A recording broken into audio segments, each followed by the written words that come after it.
Brilliant. Well, welcome to the Junior Developer Link. This is Chris.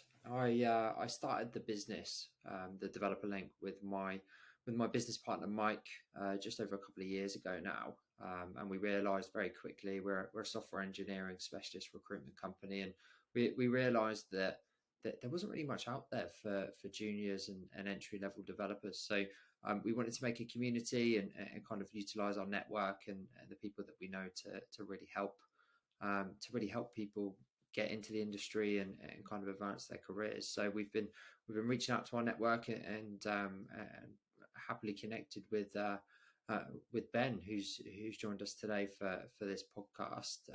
So Ben, I can't remember if I saw it. I think it was sharing a bunch of different sort of junior posts. I saw Ben. We'll go into that in a second. But welcome, Ben. Thank you. Glad to be here. So Ben is software engineering manager over at Planet Argon, a Ruby on Rails development agency. And yeah, I guess first of all, tell me a bit about that, Ben. I saw you kind of posting a list of junior and kind of entry level jobs that I saw got shared. So I guess how did that come about? Yeah, well, I got that idea. I can't say that it was my own idea. I can't take credit. When I was first getting started in software development and trying to land my first job, I was in a group of junior developers, and we were all in the same position, job hunting, sharing skills and resources and things. And one of the women in that group almost every day posted like 20 or 30 jobs that she'd found the previous night. And there was always a hesitancy I felt amongst the group to share possible links and possible opportunities, just because it was like, well, if everyone else in this group is applying, then does that reduce my chances? And when she started sharing those and everyone else started sharing, it just became this really collaborative effort. And so I sort of, when I finally did get a job, decided that is something that I could pass on and like kind of pay forward. And it takes literally like 10 or 15 minutes once a week to go to LinkedIn and look for jobs and post them. And I've had some people say that they've gotten gigs, they've gotten their jobs from those lists. So was very, very excited to hear that news. And yeah, I just thought this is minimal effort with possibly a very big payoff for someone. Yeah, like you said, like it's not necessarily that you're expecting someone to get a job every week, right? But even if one person from you doing that 10, 15 minutes a week ends up getting a job or ends up getting even like interviews and things like that, that's awesome for you to be doing that. And that's similar to why we started this. I think I've been in recruitment for sort of 10 years, and the majority of people that we speak to have been in development, sometimes even longer. And people want to kind of help the next wave of developers. And I think a lot of people struggled getting that first job. And I think little things like you said, sort of sharing adverts and things like that can really help. So I think it's awesome that you're doing that. So let's tell me a little bit about yourself then. Did you go to an academy, or are you a kind of computer science grad, or? Not a computer science grad. I went to college for English, specifically journalism. So writer by trade. And when I came out of college, I newspapers in the U.S. and I guess kind of all over the country or all over the world were not doing so well. So I used my skills to get some copywriting gigs, some blogging opportunities, and ended up working pretty full time on blogs for like an SEO digital marketing agency. And that was kind of my first step into the technology world.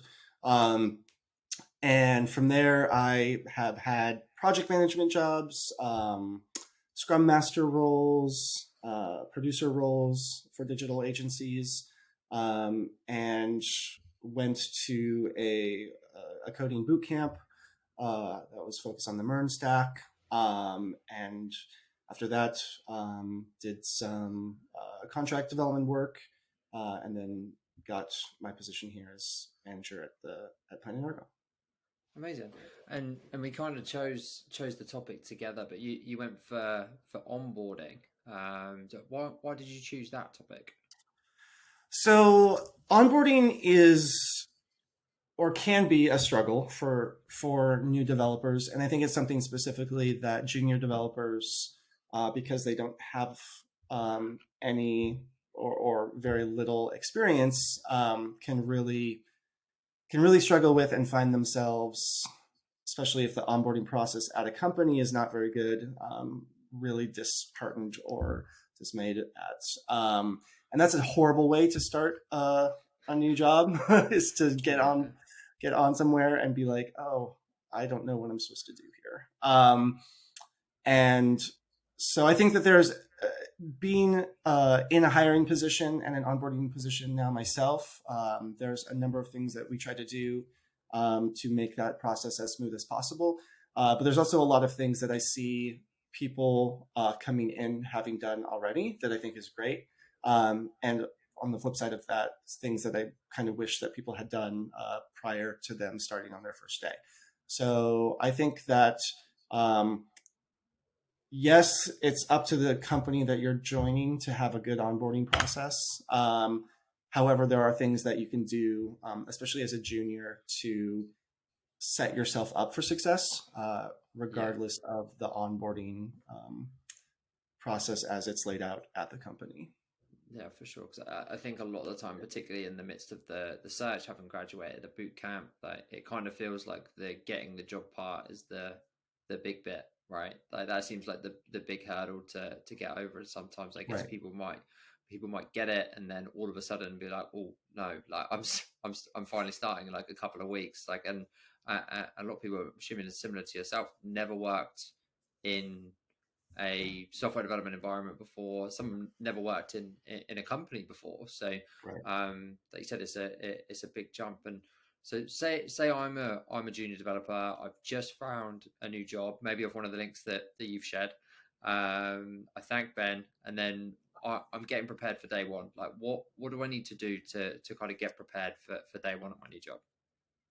Let's see. So I would say that the first thing that you should probably be doing, and this is things that most people do prior to interviews, so you probably have done it already, is to research the company. There's a number of different ways you can go about researching it, depending on what you're trying to figure out. But I tend to like to encourage people, especially juniors, to research three different areas: the team, the projects or the products that the company is working on, and then I guess diving more into the team, like the backgrounds of people on the team. So the projects and the products is probably the most important thing. You know, if it's an agency, you want to look at some of their past work, who their past clients are. You can look online to see if there's reviews from anyone. And similar for if it's a product, you know, what's the history of that product? Have they released any new features recently? Do they have any planned that they've announced? And how have the features in the product as it's been rolled out so far been received? That's all really good information to have coming into a job. The other two would be the team and the makeup of the team. So I would go in generally understanding how the team is structured. You know, you probably know your hiring manager. You might know the names of some of the people that you are going to be working with immediately. But if you could figure out how the company is structured as a whole, a little bit in a larger scale, that's great. Gives you a better understanding of who you should talk to about what, and can maybe help facilitate onboarding conversations a little easier. And then just go sort of poke around on LinkedIn and find out who these people are as people, I suppose. Give yourself something to talk about with them when you finally do meet them, especially if it's a remote position or a distributed team. You'll definitely want to have like prepared things, because nothing can be more awkward than getting on a Zoom call with someone you've never met and you don't have any idea, and you're your boss is like, okay, go meet with that person and talk about something. So just, doing a little due diligence and stalking them a little bit on LinkedIn is a very good place to start.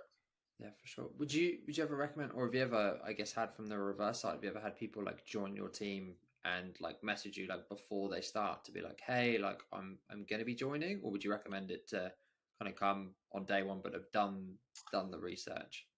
I think that if there's a reason to be doing that, or okay, let me backpedal. That's not a bad thing to do at all. I would say reaching out before you start and saying, "Hey, I'm the new person on the team. Just want to introduce myself." That's really great. That's proactive.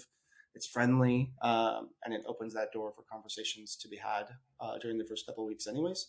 But it's also kind of above and beyond. There's a lot that you might be doing before you start on your first day.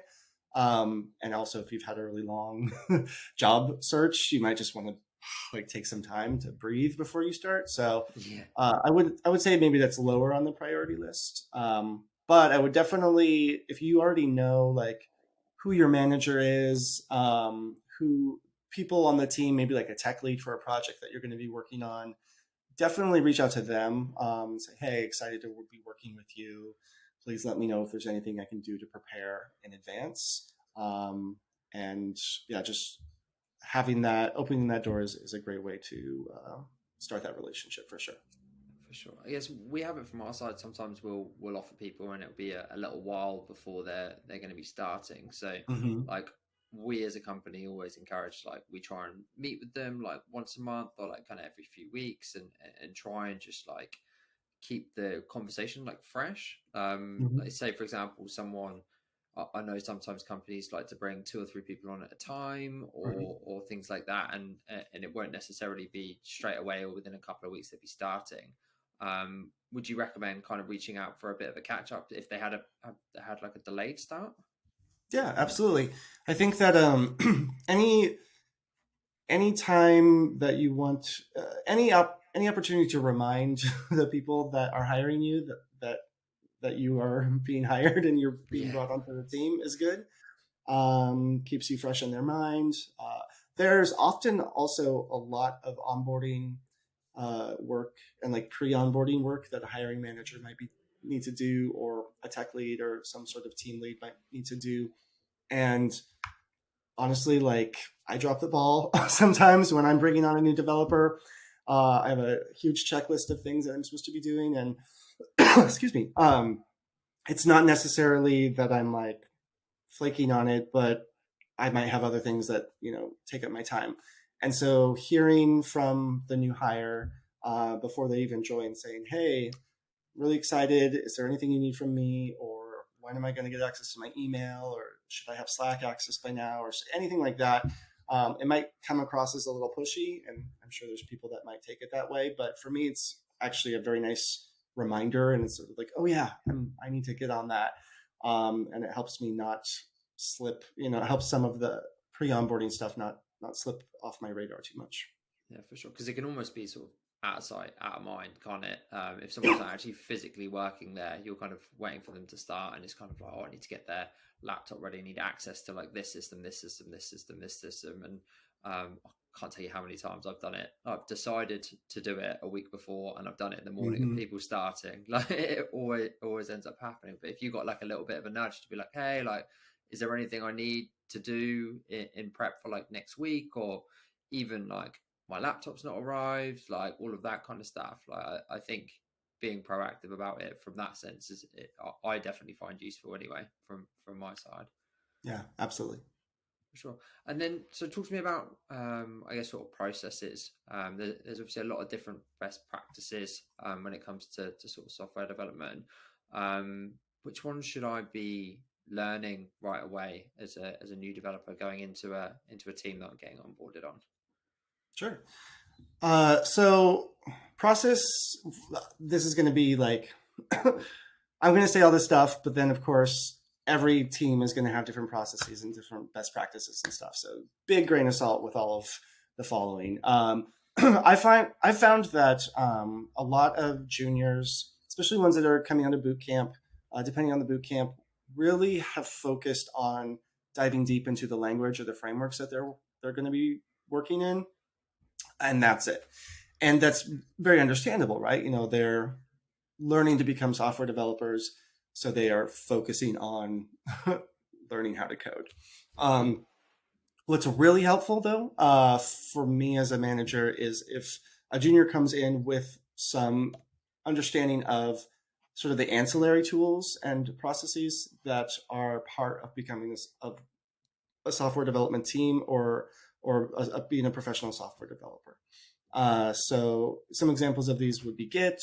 You'd be surprised how many juniors that I talk to coming out of boot camps, especially, like, have very limited understanding of Git, especially like branching, understanding how to resolve merge conflicts, even submitting PRs.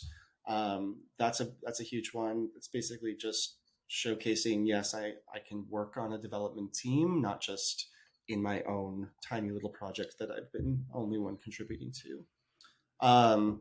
Work estimation is another big one. A lot of times this isn't covered in boot camps or even like CS courses, because there's no, just for lots of reasons. But if you've studied ticket estimation, you know a little bit about Agile and Scrum, and you kind of have an idea of how you personally estimate the effort that it would take to complete something. Going in with that knowledge is really great. There's going to be very specific project or company processes and best practices that they will want you to follow. But starting from your own sort of philosophy or best practice is a really great way to be able to adapt to theirs really quickly. Let's see. Writing tests, TDD, having a good understanding of test-driven development and why you're writing the test, the value that it brings is important. Again, different companies are going to have different requirements, testing requirements, and like coverage goals and stuff. But if you have just the basic understanding of that philosophy, that's important. And then I would say a really overlooked one that is also very valuable is time management. So how do you as a developer know that you are going down a rabbit hole? How do you know when it's time to ask for help? Do you use a Pomodoro timer? That sort of thing. If you can come onto a development team and I can trust that I can assign you something and you're going to work on it for a reasonable amount of time and then ask for help, and not spend, like an entire work week spinning your wheels without asking for assistance, that's really great. Yeah, for sure. I think that's one of the things that I think can be the hardest, right? Like, particularly like you said with remote teams, it's kind of like from the developer's perspective, it's like knowing when to ask questions when you're stuck versus like giving it enough of a go, and like that's always the hard line between the two, isn't it? And I've tried every single type of time management tool you can think of. Like my colleagues will tell you, myself, I have probably about 15 different to-do lists with probably a lot of them have the same thing on. So I'm constantly trying to improve that. But the Pomodoro timer is one that I have used and it has worked a lot. So I can vouch for that. And then so then going on to I guess the company specific sort of like projects and products, and kind of familiarizing yourself with the code base. How do you go about doing that when you're joining, and I guess realistically, like, how long does that take as well? Because some people, I guess it's going to depend on the company, but what's the kind of expectation from a company as well as to how long that's going to take you? Yeah, I think that this is probably the most specific to a company or a project or a team within a company.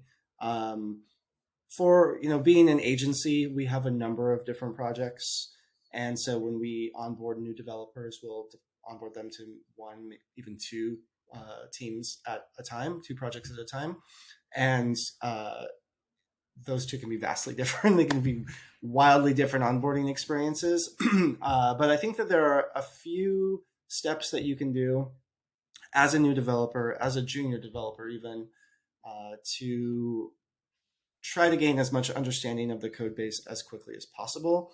The first one would be to read the documentation. This is obviously not helpful if there is no documentation or if the documentation is very lacking. However, it can be very valuable even if it has terrible documentation.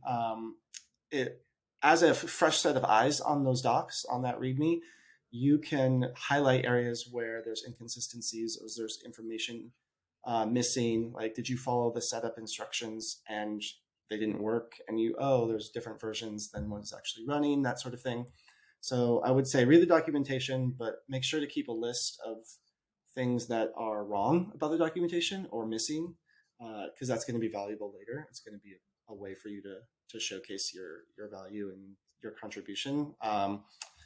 Once you do have an app up and running and you've read the docs, I would say trying to understand the architecture of the application, you can do a few things. You can look at data flow. You can and try to create your own data flow diagrams. So like, what's the event that the user is doing? What kind of requests is that triggering, and what information is being asked for and returned to the user. So if you can map out data throughout a system, that'll be really great because it'll put you on a bunch of different layers throughout the app. Of course, if it's a giant application, that's easier said than done, but you can do it piece by piece of different concerns, I suppose.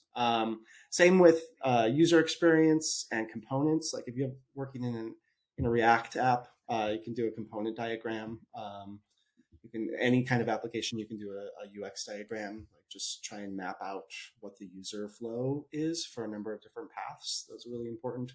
Those are things to do, like if you find that you have free time and your assigned onboarding tasks are done and you haven't really heard much from. Just a couple other things, you can look at the tests, look at their test suites, assuming that they have good tests. That should tell you a lot about what the application is doing. And then specifically end-to-end testing, if they've got any sort of end-to-end testing set up, because those generally follow some sort of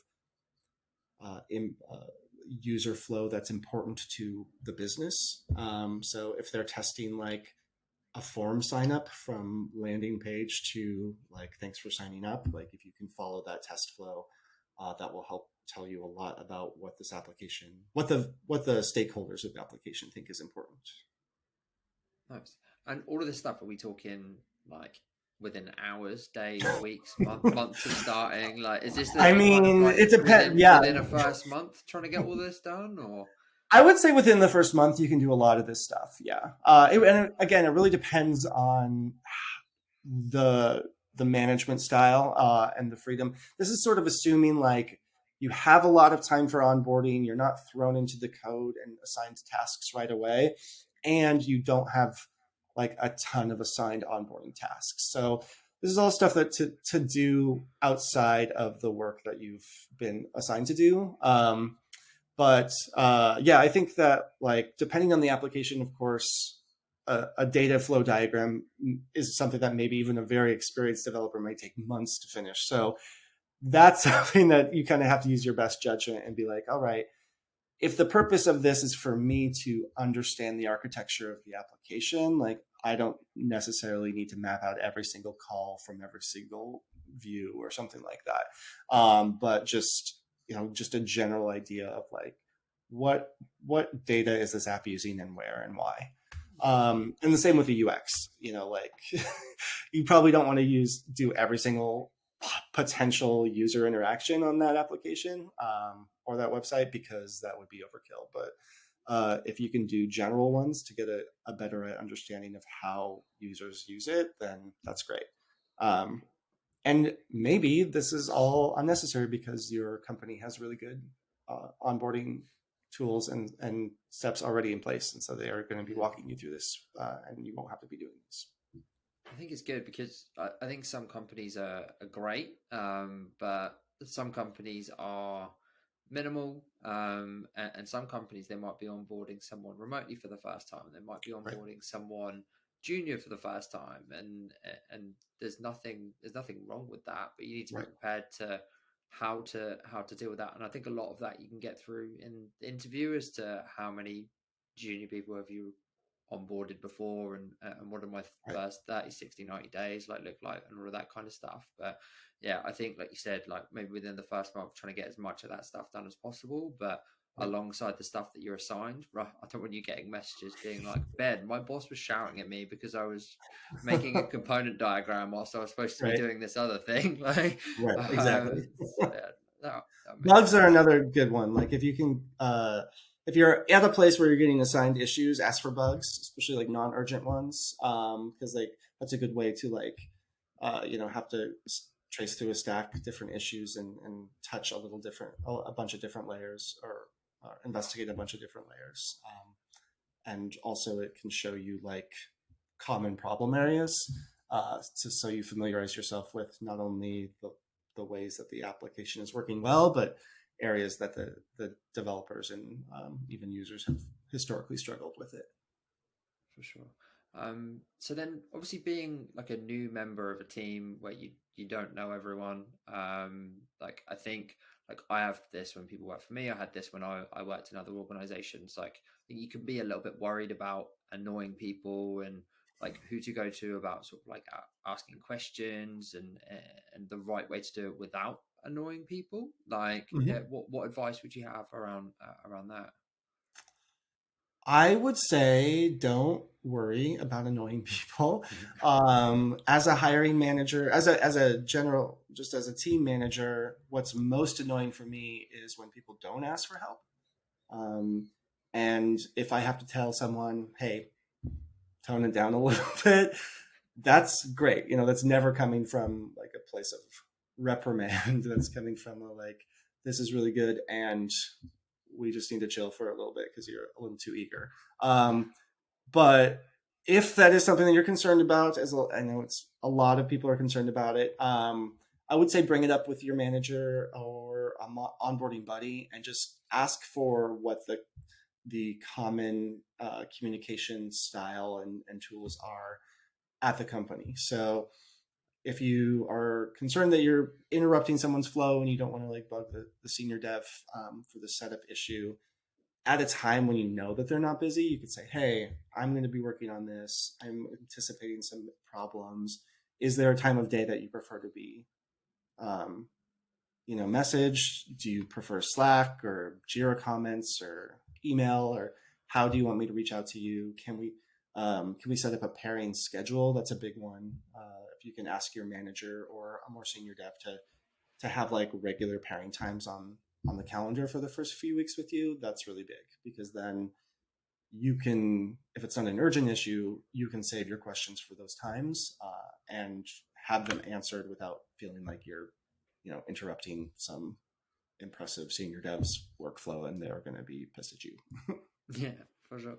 I think like you said, I think the majority of it is around like being proactive is always going to be a positive thing. And I think if people are getting too much from you in terms of questions or whatever, I think like you said, like working out a way that works best for them to go back to them. Like I have sort of like urgent and non-urgent things, and my non-urgent things go to like the end of the day and I'll come back to them at the end of the day. So also knowing the expectations on when you're going to hit back on some things, I guess it is to a good thing to work out as well. But I think, yeah, it much more annoys me if people don't ask me anything than ask me too much, right? Exactly. And I would keep in mind that as a junior developer, if a senior developer thinks that you're bugging them or annoying them, they're going to tell your manager, and that becomes your manager's issue, not Yeah. your issue. And if they're a good manager, they're going to talk about it with you, and they're going to suggest different ways, like pairing schedules or calendar blocking for you both to communicate when it's appropriate to talk. And so, yeah, so don't try to do your manager's job in that sense. Come in as a junior and be like, my job is to absorb as much information from the team and from the documentation as I can until I'm told to do otherwise. For sure. And then that leads on quite nicely. So let's talk about my relationship with my manager as a new junior developer. How do I make sure going into this job that I make the most out of sort of the time that I do have with them. Because like I said, they are going to be busy. Like I'm not necessarily going to be their number one priority. I might get more time with them during my like first few days or week, Mm-hmm. but obviously then it's going to be limited, particularly not getting face to face time in the office if it's a remote role in Right. particular. So how do I kind of make the most of the time that I do get with them? Yeah, I would say that this again comes back to sort of not being afraid to advocate for yourself and not being concerned about being annoying or, um, I mean, you want to be respectful. You don't want to be interrupting someone all the time, especially your boss. But generally, I think it's better to be more vocal to your new manager than to just disappear, especially in a remote position. So I would say before you even start, a good thing to do would be to ask for a bunch of meetings. If they haven't already scheduled those. So ask for your one-on-one schedule. Um, Ask for the agenda of those one-on-ones before the meetings start. You can also ask, and you should be asking for the calendar invites for those meetings well in advance of the meetings. So let's say that it's like a bi-weekly one-on-one. Those should just be on the calendar as a repeating event. And if they're not, and the manager is like, oh yeah, every other week I'll reach out to you and we'll schedule some time to talk. Be like, hey, that's cool. Can we just pick a day and a time? And maybe I mean, most managers will say yes. I would think, I would hope. But if they don't, maybe you can create the calendar event, and then if they need to Yeah. cancel or change it, who cares? At least you're trying. I think it's Um, better to have something on there, right, and then move it. exactly. So, like, if you're Yeah. like, oh, how about we do every other Wednesday? I'll put it in for 3. If you need to push it slightly, let me know. And then at least it's in there. And if it gets moved by Right. a day, at least it happens, as opposed to like you don't hear from them for 2 weeks and then you message them and then maybe you miss a week because it can't be Mm-hmm. scheduled to the following week. I think just having something on there, and I think they'll appreciate you even little things like taking the 20 seconds it takes to do a recurring calendar invite can seem like a massive favor if you're really Right. busy, right? Yeah, I think that a lot of people, I mean, this is, classic example of managing up, right? Like making sure that your manager is doing their job for you well. And I think a lot of people really struggle with this because they think it might come across poorly or the manager might be offended by it. I'm sure there's cases where that's will happen, but that's a bad manager, just FYI.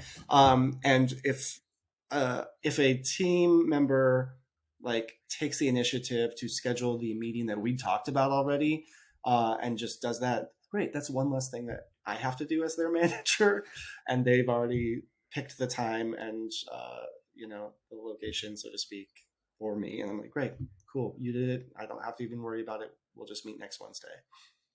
But I would say also for the first 3 months, especially, don't be afraid to ask for what you need as a new developer and as a new team member. So, for instance, like say you do get those one-on-one scheduled, but you tend to show up and there's no agenda, and it's just sort of like, I don't know what we're supposed to be talking about. Like I said earlier, ask for an agenda before every meeting, or propose one.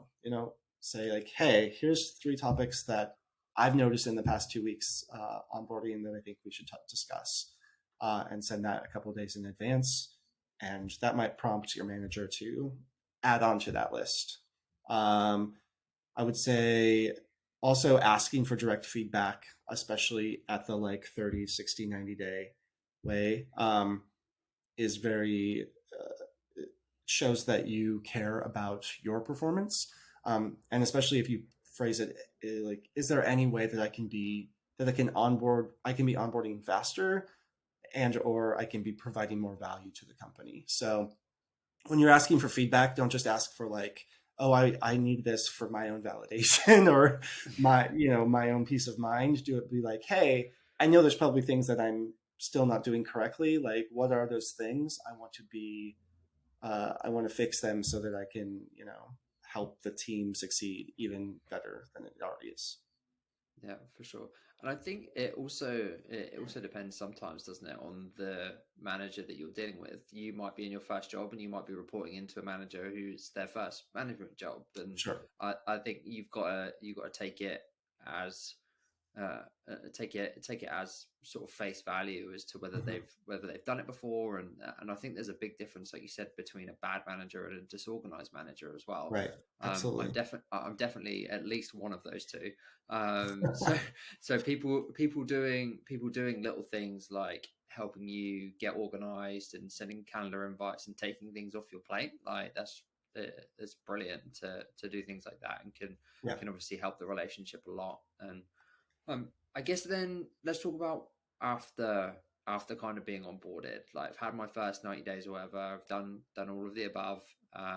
Know roughly what I'm expected to do on a sort of day-to-day basis. Got my head around the majority of things internally. Like what can I kind of expect to happen next?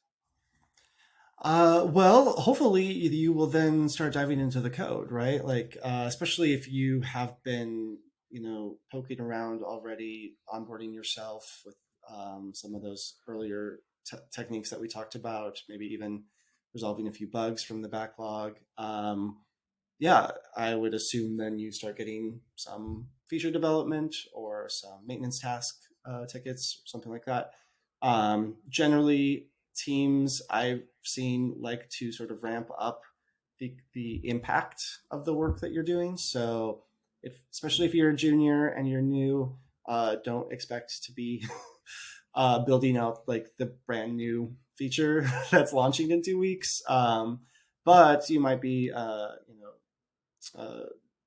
fixing some security patches or updating some versions of some gems or npm packages or something like that, which makes kind of seem like busy work. But basically, what that means is like they are wanting you to contribute. They want your value being added to the project, and we want to make sure that like we're sort of easing you into your contribution level so that you're not in over your head, or you're not asked to do something that is either out of your skill set or is something that you need a better understanding of the application to do.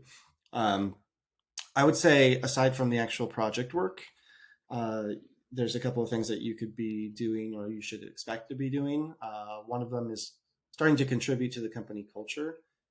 You can do this through attending meetings, having one-on-ones, having meetings with just team members or other people in the company. You don't have to work with them directly to schedule a meeting. And in fact, if your onboarding process didn't include some sort of like meet and greet type of meetings, you could advocate for those yourselves, or just reach out to people on Slack and be like, hey, I haven't met you yet. Seems like we'll probably interact at some point. Let's get on Zoom for 20 minutes or so and just chat. Um, you can also contribute to the company culture more systemically. We talked about adding or creating that list of questions for documentation. You could be doing that during your onboarding process as well for internal docs. And once you feel confident and comfortable in your new role, maybe a couple of weeks in, maybe a few months in, you could start suggesting those changes. And that's actually a really great way to not only be like proactive in providing value, but um, demonstrating that like, oh yeah, I care about the experience here, especially the developer experience at this company. And if you're like, hey, this project I just worked on, this README is full of inconsistencies or missing information, would you like me to update that and submit a PR? That's amazing. Like that's a very impressive thing to hear from a new developer on the team, and especially a junior developer. Yeah, for sure. So then again, kind of finish the onboarding, and like that's going to go one or two ways, right? Like it's either going to go really well and you're going to be working for a company that is like continually trying to improve their onboarding and continuing to kind of seek out feedback on it, or it might be a new startup or just a company that hasn't onboarded anyone in a while and it's gone badly. So like how do you go about, I guess, giving constructive feedback to kind of how that's gone, kind of after the fact? Sure. I would say that if it's direct feedback, um, just take it to your manager for one. Like, don't be afraid of using that one-on-one time to discuss ways that your uh, onboarding experience wasn't ideal. You could phrase it in a way if you're concerned about hurting someone's feelings or being perceived as complaining. You could frame it in a way of like, for future new hires, here's what I would change about the onboarding process. Again, that shows a proactive mindset, and it shows that you're thinking about not just yourself, and you're not just like complaining, but uh, you're trying to change the process so that it's better for the next person. Um, Also, I think that if you are contributing to the culture and the company in those sort of documentation or process improvements ways, that's kind of an indirect way uh, to affect that change and bring up those issues as well. So you might not even have to say like, "Hey, my specific experience was bad in this way." You could say, "Hey, this was inaccurate," or this was incomplete. Here's some information I think should be added to it to make it better. And that's very objective. It sort of takes your personal experience out of it, and it's just like, the version in this README is wrong. Like, we should update it for the next person so that they don't struggle, or they don't have to bug the senior dev to figure out what it actually should be. For sure. I guess the only other thing would be what if you're mid bad onboarding experience? Like, do you kind of write it out and then go back afterwards and be like this wasn't great, like all of that kind of thing, or like can you bring that up in your one-to-ones and be like, I don't feel like I'm getting enough of this. Like I've Mm-hmm. seen, particularly if you know that onboarding it. So, for example, someone from your boot camp is being onboarded at another company really well. Would you be like, they Mm-hmm. do it like this, like over here, because that's a tough thing to do during like a probation period, right? It can be, yeah, and obviously this all has to, this all kind of, it all kind of depends on how you're framing these conversations. Yeah, If you show up to your one-on-one and be like, "Excuse me, I have a friend over at company XYZ, and they're doing it so much better than you guys are doing it here," that's maybe not the best way to approach it. But if you were to say, "Hey, I was just talking with my cohort mate, and they were telling me about this really cool thing that they're doing, and I just wondered if you ever thought about doing that, or maybe we could try it out with me. I'm happy to be the guinea pig." Like, yeah, frame it in a way that you're trying to push for growth and for improvement. Um, I would say that most managers uh, aren't going to look poorly on someone who's like advocating for improving a process, especially if they are willing to take up some of the grunt work of improving that process themselves, such as updating documentation so it's more accurate or more complete. Um, Otherwise, I would say if you're in a crappy onboarding situation and you're right smack dab in the middle, uh, either depending on your relationship with your new manager, you could, bite your tongue and keep those lists until it's over. If you feel like your manager seems very stressed and might not take it very well right at the moment, you wait until there's a more calm moment. Um, or you can talk about it with them in a one-on-one, and like I said earlier, frame it as you wanting to be more valuable and productive in your role for the company. Be like, "Hey, I feel like the onboarding to this project hasn't been the best. I'm still not quite sure of what the app does or what I'm supposed to be doing on there, and I'm just wondering if there's anything else we could do so that like I can start helping my teammates working on this project." No manager wants to like hire someone and then hear that that person doesn't feel like they're doing anything.